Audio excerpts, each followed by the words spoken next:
বোনটাকে সবাই সাপোর্ট করো। আর এই চ্যানেলটা না আমার নিউ চ্যানেল, তো তোমাদেরকে সবাই ওয়েলকাম জানাই। আর খুব সাপোর্ট করো, আমার এই চ্যানেলটাও ওয়াচ করে দিও আর সাবস্ক্রাইব করে দিও। প্রথমেই জানাই তোমাদেরকে, কেউ ভুলো না সাবস্ক্রাইব করতে। তো আমি ডালটা রান্না করছি কীভাবে দেখে নিচ্ছ। এটা হচ্ছে ছোলার ডাল। তো আগে ছোলার ডালটাকে সেদ্ধ করে নিয়েছি, তারপরে পেঁয়াজ, লঙ্কা, তেজপাতা ভেজে নিচ্ছি। আর তারপরে এটাকে বলে ডাল ছোঁকা। তো অনেকে ডালের তরকা বানায়, তো আমি ডালটা আর পাশাপাশি দেখো রুটিগুলোও ভেজে নিচ্ছি। অনেকগুলো রুটি একসঙ্গে সেঁকে নিয়েছি, 10টা 11টা রুটি একসঙ্গে সেঁকে নিয়ে আর একটা করে ভেজে নিচ্ছি যাতে ঝটপট ভাজা হয়ে যায়। তো রুটিগুলো সকালের জন্য রাতের জন্য সব একসঙ্গে ভেজে নিয়েছি। তো তোমরাও এইভাবেই ঝটপট রুটি ভেজে নিতে পারবে। আর দেখো চারিদিকে বন্যা হয়ে গেছে, তোমাদেরকে জানাই আমরা খুবই মানে খারাপ আছি।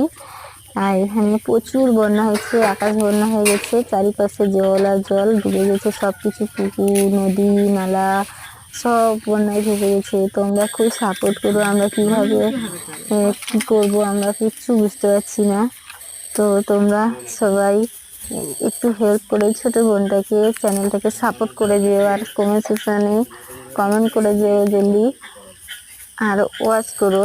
অনেক কষ্ট করে আমরা এই ভিডিওগুলো বানাই যাতে একটু সাপোর্ট পাই। তোমরা একটু সাপোর্ট করো ছোট্ট বোনটাকে, তোমাদের পাশে আমি আছি সবসময়।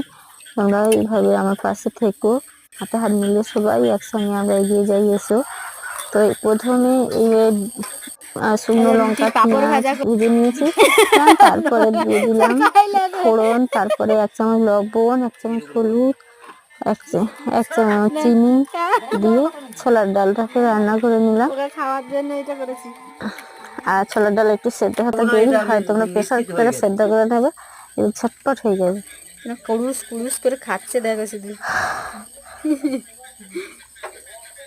সেদ্ধ করার পরে ঢেলে দেবে পেঁয়াজ, রসুন, তেজপাতা ভেজে নেওয়ার পরে। আমার হয়ে গেল কমপ্লিট। আমার